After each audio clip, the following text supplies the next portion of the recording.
kusoo dhawaada kulankeena waxaan idinla wadaagayaa macluumaad ku saabsan deeqda waxbarasho ee Turkiga. Ugu horeyn, deeqdan waxaa bixisa dowladda Turkiga. Waxaa loogu talagalay ardayda dunida ee ka kala imaanaya daafaha dunida.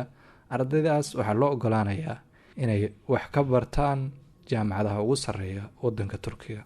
deeqdan waxbarasho dhaqaalaha ku baxaya waxaa bixinaysa dowladda, waana mid tartankeedu u adag yahay. waxaa la qaadanayaa ardayda loo arko inay yihiin kuwa ugu mudan marka la fiiriyo dukumeentiyada ay soo gudbiyaan iyo waraysiyada laga qaadaba. ardayda ku guuleysta waxa ay awood u yeelan doonaan in part time iyo full time ba ay wax kaga bartaan jaamacadaha Turkiga. dowladda Turkiga waxay sheegtay ujeedada deeqdan waxbarasho ardayda dunida loo siinayo inay tahay in la dhiso madal isku xiraysa hogaamiyaasha berita bulshooyinka hogaamin doona, iyadoo dadkuna ay isbaranayaan dhaqan ahaan, maadaama ay hal jaamacad laga yaabo intaas oo arday oo ka kala yimid wadamo qaaradaha dunida ah inay wax wada baranayaan, isla fadhiyaan oo ay isfahmayaan. deeqdan waxbarasho waxa ay furantay 10kii bishan, waxa ay furnaanaysaa ilaa 20ka bisha soo socota ee February. inta u dhaxaysa ardayda waxa ay codsan karaan deeqdan.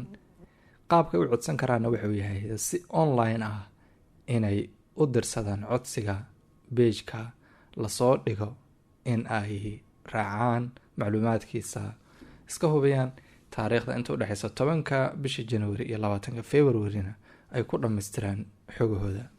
heerar kala duwan ayaa ardayda lagu abaalmarinaya, sida heerka koowaad ee jaamacadda bachelorka, heerka ku xiga ee masterka, iyo heerka kale ee ugu sii dambeeya ee PhD-da.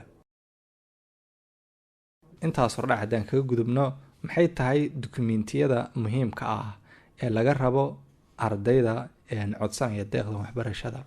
waxyaabaha ay tahay inaad gacanta ku hayso waxaa ka mid ah baasaboor ama ID card, kaas oo dhicidiisu ay ka dhimantahay ugu yaraan 6 bilood oo caddaynaya dhalashadaada. waxaa kale oo lagaga baahan yahay sawir muddooyinka ugu dambeeyay ama sanadka ugu dambeeyay aad gashay. sidoo kale waxaa laga rabaa natiijada imtixaan qaran haddii uu jiro. waxaa laga rabaa inaad soo gudbiso sidoo kale inaad soo gudbiso dibloomooyinkaaga iyo transcriptyada ka turjumaya waxbarashadaada. waxaa kale oo jaamacadaha qaarkood markaad doorato ay kaa rabi doonaan shahaadooyinka la yiraahdo GRE, GMAT, SAT. GRE-ga marka aan fiirino waxaa laga soo gaabiyey Graduate Record Examination. ardayda masterka iyo doctorka diyaarinaya waa imtixaan ay ka qaadaan jaamacadaha. GMAT-ga waxaa laga soo gaabiyey Graduate Management Admission Test, waxaana laga qaadaa ardayda barta sida badan iskuulada ganacsiga. midka ah SAT-ga waxaa laga soo gaabiyey Scholastic Assessment Test, waxaana laga qaadaa ardayda inta badan galaya heerka koowaad ee jaamacadaha ama kuleejyada. sidoo kale jaamacadaha qaar haddaad doorato waxay kaa rabi doonaan inaad soo gudbiso TOEFL iyo shahaadooyin lamida. TOEFL-kana waa Test of English Foreign Language, waa shahaado luqadaada inta ay gaarsiisan tahay muujinaysa. ardayda codsanaya PhD-ga waxaa laga rabaa inay soo gudbiyaan mowduuc proposal ayaa laga rabi doonaa inay soo gudbiyaan. waxaa muhiim ah inaad xasuusnaato jaamacadaha Turkiga intooda ugu badan luqadda ay waxbarashada ku bixin doonaan hadhow waxa ay tahay luqadda Turkiga, balse waxaa jira kulliyado iyo jaamacado luqadda Ingiriiska iyo luqado kale ku siin doona ardayda, marka kuwaasna waa dooran kartaa. ardayda codsanaya jaamacadaha Ingiriiska wax ku bixiya waxaa suuragal ah qaarkood inay kaa rabi doonaan TOEFL, balse waxay ku xiran tahay jaamacadaha ayaa leh siyaasado kala duwan. halka haddii aad wax kusoo baratay luqadda Ingiriiska, jaamacadaha qaar ay aqbali doonaan warqad caddaynaysa inaad luqadda Ingiriiska intaasoo sano wax kusoo baranaysa, inay aqbalaan ayaa suuragal ah. haddaba qaabkee ayay tahay qofka marka uu xogtan macluumaadkaas ogaaday inuu hawsha u bilaabo? waxaad abuuranaysaa bar adiga ku gaar ah oo sistamka loogu talagalay deeqdan waxbarashada ah in si online ah loogu gudbiyo ah. waxaad ku tixi doontaa jaamacadaha aad doonayso iyo barnaamijyada aad adigu rabto inaad barataba.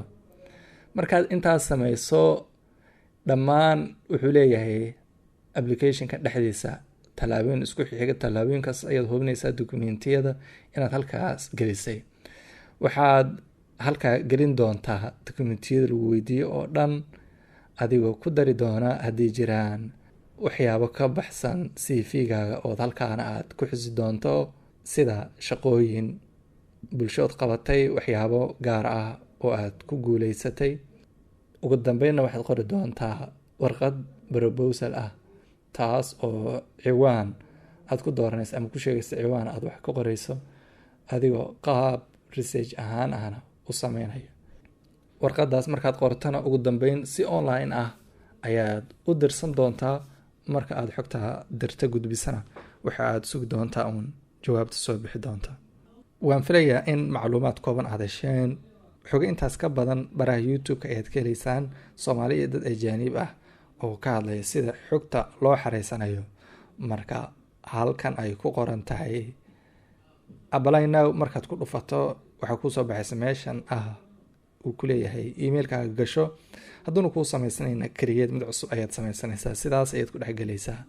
marka tallaabooyinkii aan soo xusnay hadda ugu dambeeyey ayaad ugu tegi doontaa markaad ciwaanka samaysato.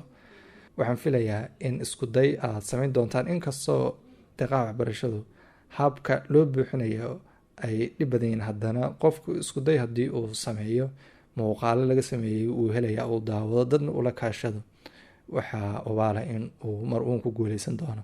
marka nasiib waxan